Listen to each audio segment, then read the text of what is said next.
1987 සිට නව්‍යකරණයෙන් ශ්‍රී ලාංකේය බැංකු ක්ෂේත්‍රයේ පෙරලියක් සිදු කළ අභිමානවත් 30 වසරක සැමරුම සම්පත් බැංකුව හෙට දින එළිය කරයි. In your headlines tonight, Japan and Sri Lanka to boost cooperation in regional maritime security. First at 9. This is Derana 24/7. EU highlights need for Sri Lanka's urgent compliance with conventions for GSP+. 2 shot by police in Mahawar. MP Bandula Gunawardena files case against Central Bank. Borussia Dortmund bus attack. Batra hospitalized. Islamist suspect arrested.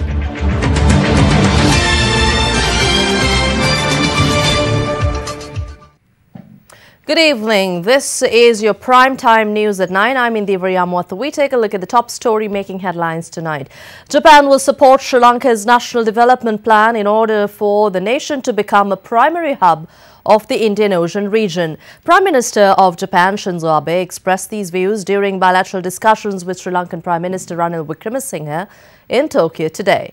Meanwhile, the government of Japan has appointed Dr. Hiroto Izumi as a special advisor to the Japanese Prime Minister in the capacity of a special representative for coordinating proceedings with Sri Lanka in terms of sustainable development projects.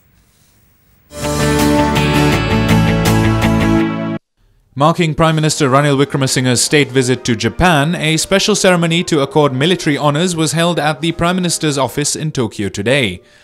Following the official ceremony, the Prime Minister and his Japanese counterpart held bilateral discussions. Prime Minister Abe had emphasized on providing fullest support for Sri Lanka's efforts to establish a new constitution which focuses on national reconciliation. The two leaders had also focused on enhancing potential economic and investment opportunities between the two countries and directing Japan's private sector to achieve the desired objective. Prime Minister Ranil Wickremesinghe extended his gratitude to the Japanese Premier for providing funds amounting to 1 billion yen to be utilized in the maintenance of Trincomalee Port. The Premier had also welcomed the arrival of Japan for the relevant process and to join hands with India following the preparation of the plan to develop the city and port of Trincomalee. The two leaders then held a joint media conference at the Prime Minister's office in Tokyo. As island nations, we must trade with everyone, and that requires that the seas are open and there is a stable maritime order in the world. Mr. Abe has laid it out in his policy of 2 open and stable seas. I have said so in my speech on the freedom of navigation and our commitment to ensure freedom of navigation in the Indian Ocean. Stability of the regions depend on its economic and so prosperity and its social development. Subsequently, they signed 3 MOUs. Accordingly, agreements on rural infrastructure development project in emerging regions, Kaluganga water supply expansion project, and port and naval development were signed. Prime Minister Ranil Wickremesinghe also held discussions with the Defence Secretary of Japan, Tomomi Inada, today. The meeting focused on common interests of the two countries by strengthening relations between Sri Lankan forces and Japan self-defense forces, as well as maritime security of the Indian Oceanic region. The Premier then held discussions with the Deputy Prime Minister of Japan, Taro Aso, who is also the Minister of Finance. The Deputy Prime Minister of Japan had admired Sri Lanka's economic development despite its slow progress. He had also emphasized Japan's intention to provide necessary support for potential development projects in Sri Lanka. Following the topic, Prime Minister Ranil Wickremesinghe and Deputy Premier of Japan engaged in lengthy discussions on different aspects including standardized infrastructure development in Sri Lanka, establishment of Japan-Sri Lanka Technical University and the Northern Colombo port development. The Sri Lankan delegation headed by Prime Minister Ranil Wickremesinghe also held discussions with Chief Cabinet Secretary of Japan Yoshihide Suga at the Prime Minister's office in Tokyo. The Chief Cabinet Secretary had revealed the appointment of Special Advisor to Japanese Prime Minister Dr. Hiroto Izumi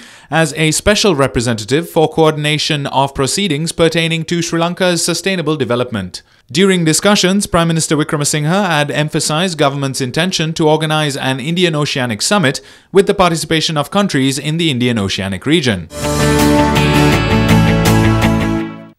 And police launched special security measures in lieu of the Sinhala and Tamil New Year season. Speaking to Derana, police spokesperson DIG Priyantha Jayakuri expressed views on the new program. Under this scheme, we have originate anti-crime program and anti-traffic, anti-accident program. Number of police officers detailed for these duties. This year, we are expecting to reduce the crime and the accidents, especially the fatal accidents during this festival season. All the division superintendents and the deputy inspector general are on alert and more vigilant, and we always urge people to obey the traffic rules, especially the drivers and riders who are using the Southern Expressway and all other main trunk roads. Also, we urge people not to take any liquor and drive. 3 people have died while 15 others were left injured within the past 24 hours in a series of traffic accidents. A cyclist has died in a collision with a 3-wheeler in Paniyankadavala, Saliyapura last evening. The deceased is a 56-year-old from Paniyankadavala. The driver of the 3-wheeler was driving under a suspended license and was ordered to be remanded till the 17th by the Anuradhapura magistrate. A 70-year-old has perished when a motorcycle collided with a van adjacent the 92-mile post along the Kantale-Trincomalee main road. The deceased motorcyclist is a resident of Kantale. The driver of the van has been arrested. One person was killed on the spot and 2 were injured in an accident between a car and a van along the Colombo-Avisavella high-level road. The passenger of the car was left dead while the drivers of both vehicles were admitted to the Homagama hospital with severe injuries. A lorry has rolled down a precipice in Hinneliya Batapoddeniya, injuring 8. The passengers of the lorry heading from Urubokka to Kolonava were en route to visit relatives. The injured were admitted to the Urubokka hospital and 7 were later transferred to the Mathura hospital in serious condition. A pickup truck has rolled off a 150-foot precipice in Balakaduva, injuring 2 on its way from Kandy to Mathale. Other Derana correspondents said both of them were admitted to the Mathale district hospital with serious injuries. 3 people were left injured when a bus veered off-road in Palam Kandaura along the Kandy Ampara road during the wee hours this morning. A house and 3 high-tension power columns were damaged during the incident. The driver of the bus is currently in custody of the Uhana police. Hatton Police together with the Police Traffic Division are implementing a special traffic plan during the New Year season in a bid to minimize accidents. Accordingly, police officers will conduct checks along the Colombo, Hatton, Nuwara road. Motorists found to be violating traffic rules, including drivers under the influence of alcohol, will be brought to book. The program will be worked off till the 17th. Sri Lanka Police affirms it is not influenced by the government and a close relationship between the police and the public is imperative. Inspector General of Police Pujitha Jayasundara made the affirmation today during a ceremony in Kalathara. The IGP was addressing the passing out ceremony of 242 cadets of the police training school in Kalathara. We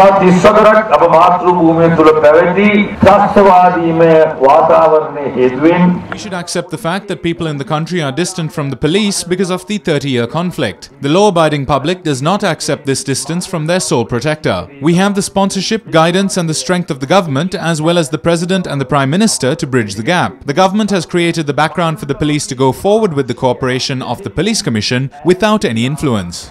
ජනතාව පොලිසිය අතර ඇති සුහද මිත්‍රශීලී බව ගොඩනැගීම ඉතාම අත්‍යවශ්‍යයි. Chief Minister of the Northern Province, C.V. Vigneswaran, emphasizes that resettlement of the northern people in their ancestral land should be the top priority. He made the matter evident during a discussion with the Commander of Security Force Headquarters, Jaffna, yesterday. The duo discussed issues related to the Northern Province, including land and resettlement of the displaced. The commander of the Security Force Headquarters, Jaffna, Major General Hetty Arachi, met the Chief Minister of the Northern Province for the first time after assuming office. They addressed media after the meeting. I came to pay a courtesy call on Honorable Chief Minister since I took over duties recently. So we had a very cordial discussion on the current issues. We will work together for the betterment of the people in the Jaffna district. Gradually, we will do as much as possible to give some relief to the people in the welfare centers. Definitely, we are considering this matter very seriously.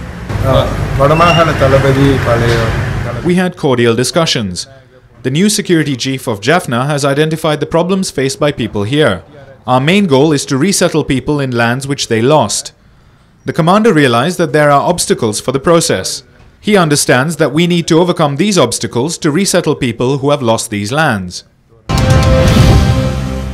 2 persons, including a woman, were wounded in a shooting by several police officers responding to a dispute in the Samagipura area in Mahaoya. Police opened fire when they were assaulted by certain individuals who also attempted to snatch a police firearm. Following information received regarding the forceful detention of a person over a dispute, a team of officers from the Mahaoya police station were dispatched to investigate. When the police officers arrived at the location, they were assaulted with clubs by a group of individuals who also attempted to snatch a firearm of one of the officers. As a result, the police officers had opened fire, injuring a woman and a man allegedly involved in the matter. They have been admitted to the Mahayangana hospital. 5 police officers were also injured and admitted to the Mahaoya hospital following the incident. 2 suspects have been arrested in connection with the attack, while a special team led by the Ampara SSP is conducting further investigations.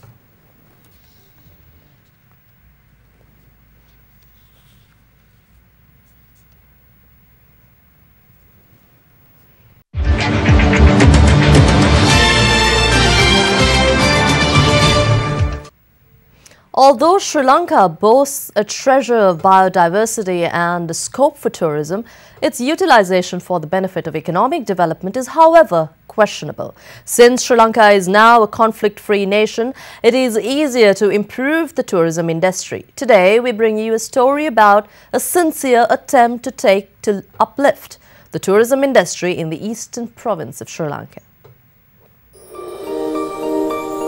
Arumugam Vigneshwaran is a fisherman living in Uraniya in the eastern province. The 30-year conflict and the 2004 tsunami stole their property and other resources. Although the fishermen in the area grappled with the Uraniya lagoon on a daily basis to earn a living, their income was limited to 1 or 200 rupees. In addition, the human-elephant conflict in the area worsened their situation. As a solution, the Eastern Provincial Council came up with the concept of ecotourism, which is trending worldwide in the sector.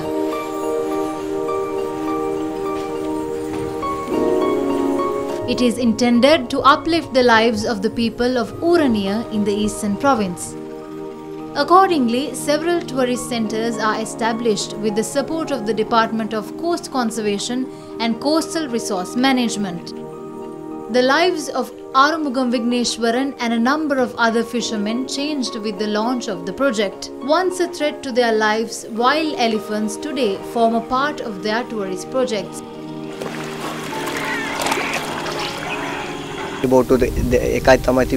Earlier, we only had 1 fishing boat. Then, the Fisheries Society provided 7 boats which improved our lives. Now, a big facility is built for us and we reap profits from the ecotourism project.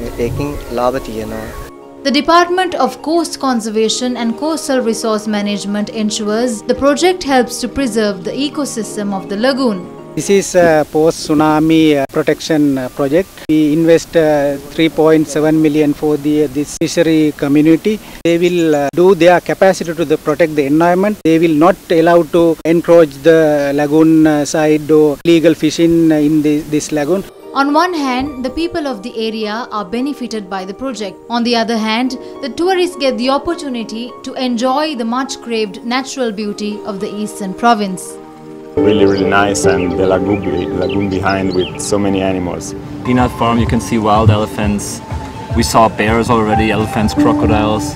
That's pretty special to us, you know. And the nature is just incredible. Thank you, Sri Lanka. We come again.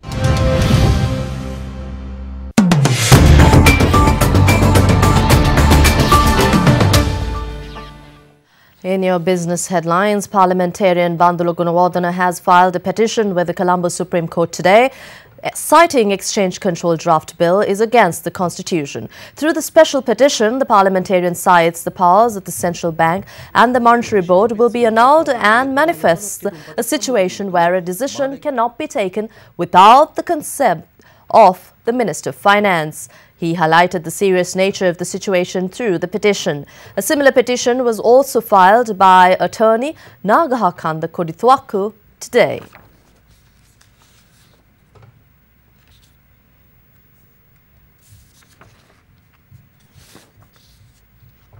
Also in your business headlines, the visiting European delegation today highlighted the adherence of 3 key labour conventions as precursors in Sri Lanka regaining the GSP Plus facility. Addressing a media briefing, the delegation said 50% of the benefits should go directly to the workers.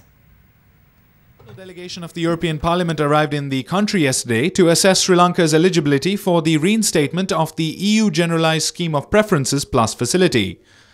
The decision to grant the concession hinges on economic stability as well as human and labour rights situation in the country. During a press conference today, member of the European Parliament, Anne-Marie Mineur, noted that they will be recommending Sri Lanka for the GSP Plus concession, however, urged the country to make sure its benefits reach the workers. All of the meetings we've had have been very open and constructive meetings, and we've been able to really exchange ideas and talk about our worries about the implementation of the 27 conventions and the human rights but also labour rights situation in Sri Lanka, which is improving but is not good enough yet. 3 important core conventions need to be addressed. That's the right of association, the right for collective bargaining, and the right to go on strike. These are the most important ones. Welcome and encourage the government efforts that has been done till now, but we think that there is a lot to be done still. The Labour Minister's commitment that yesterday he told us that 50%, that half of the benefits that GSP Plus could bring to this country will go directly to the workers. This is a very good commitment and very good news for us and for all the people. I would like to say that EU shall not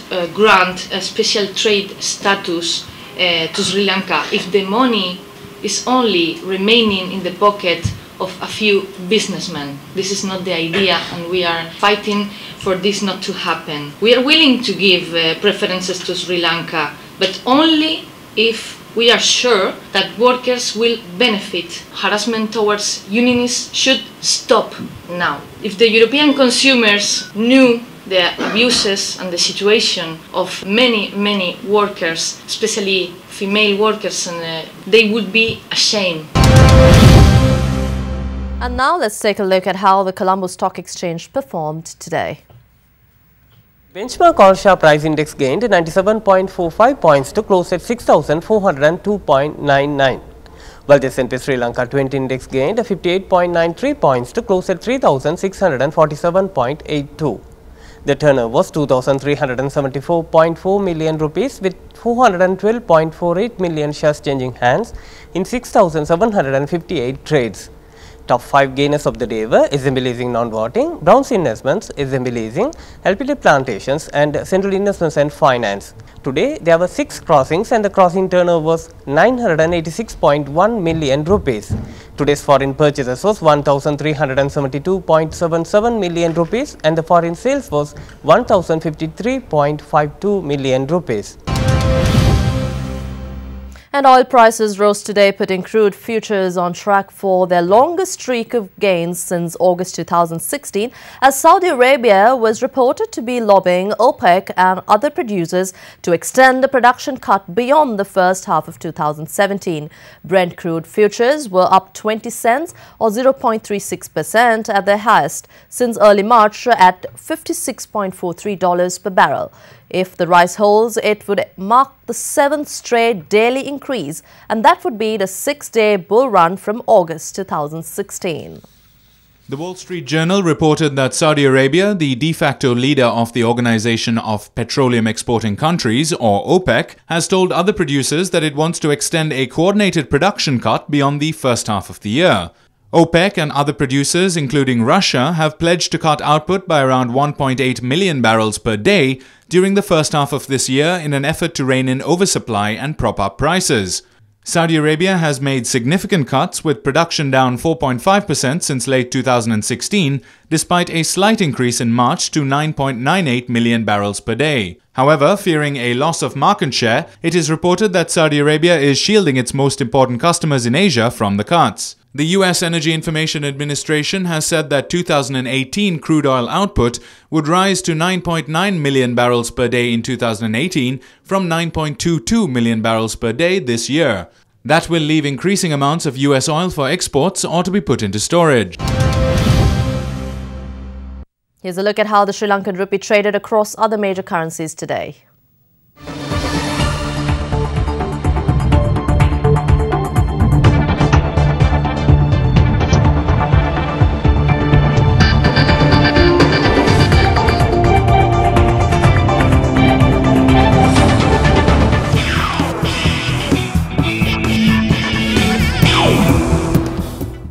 In a major headline-making story across the world, Borussia Dortmund defender Marc Bartra was injured last night as 3 explosive charges detonated near Dortmund's team bus shortly before kick-off in the home leg of their Champions League tie against Monaco last night. During the course of investigations today, police have arrested 1 suspect with possible Islamist links.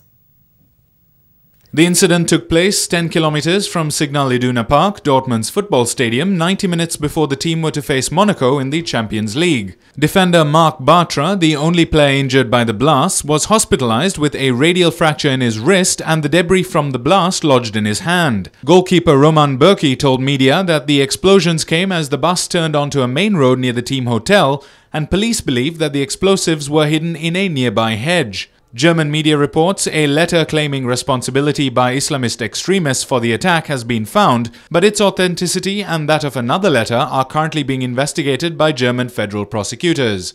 Prosecutors have detained one of 2 suspects from the Islamist spectrum who have become the focus of today's investigation. The match between Dortmund and Monaco has been rescheduled for tonight, and police have announced plans for a large deployment at the game. Cricket will introduce a range of sanctions, including sendings off, in a series of law changes that will come into effect on the 1st of October this year. The MCC, guardian of the laws and spirit of cricket, confirmed the changes, which also include amendments to bat sizes and the other mode of dismissal. Punishment under the new players' conduct law include concession of penalty runs for excessive appealing and dissent, while an offending player may be removed for a set number of overs for intimidating behaviour. Threatening any umpire or any other act of violence on the field may be punished with a sending off for the remainder of the match.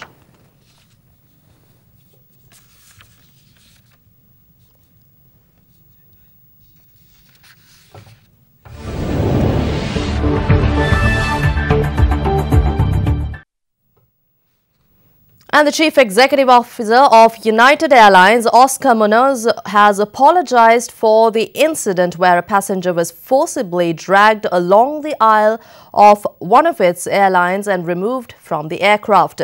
His latest stance is a U-turn from his initial comments, where he defended the employee's conduct, saying the passenger had been disruptive and belligerent. United Airlines CEO Munoz described the incident as truly horrific and added that while he continues to be disturbed by the event, the company would, quote, fix what's broken so it never happens again, unquote. Footage circulating in social media showed a screaming passenger being pulled out of his seat in the airliner and being dragged down the aisle of the airplane. Later footage showed him injured with blood on his face. The Vietnam-born victim, David Dow, and 3 others had been asked to voluntarily leave the overbooked Chicago-Louisville flight in order to make room for 4 staff members.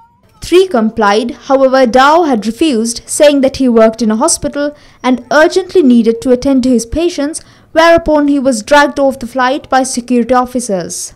The United Airlines CEO received intense online backlash for his initial response, with some alleging racism.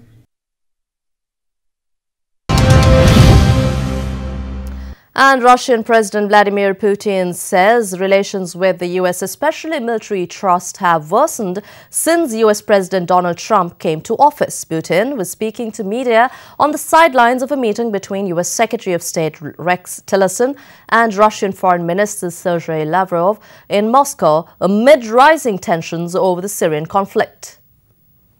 Ties between Russia and the US declined after the US ordered a missile strike on a Syrian government airbase last week. Putin has denounced the missile strike, reaffirming the Syrian government had given up its chemical stockpile. Meanwhile, in the meeting between Russian Foreign Minister Sergei Lavrov and US Secretary of State Rex Tillerson, Lavrov said that the US strike on Syria was unlawful and should not be repeated. Speaking at the meeting, Tillerson said that he wanted to use the talks in Russia to understand the differences between Washington and Moscow and find a way to bridge them.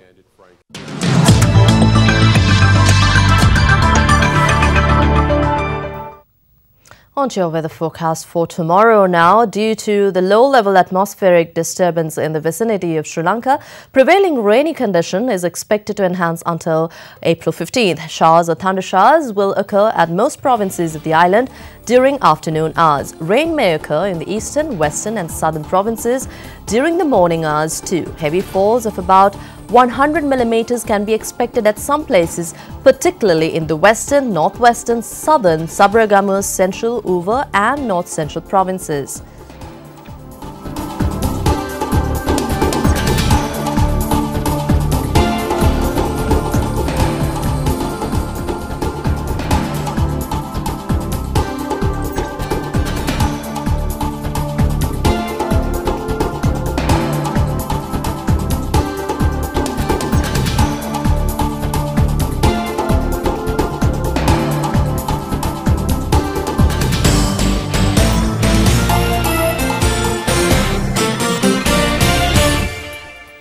And that's it from the News Centre for tonight. But before we go, we'd like to leave you with a peek into the art of traditional cookies preparation in lieu of the Sinhala and Tamil New Year.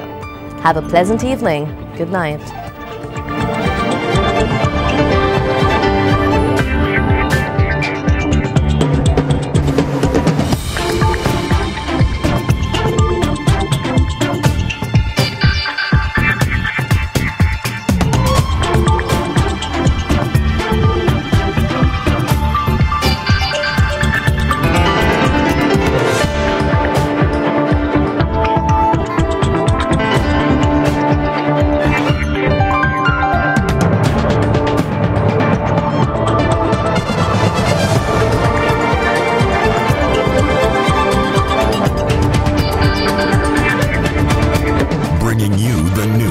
Information 24 hours a day. This is Sri Lanka's premier news channel, Derana 24/7.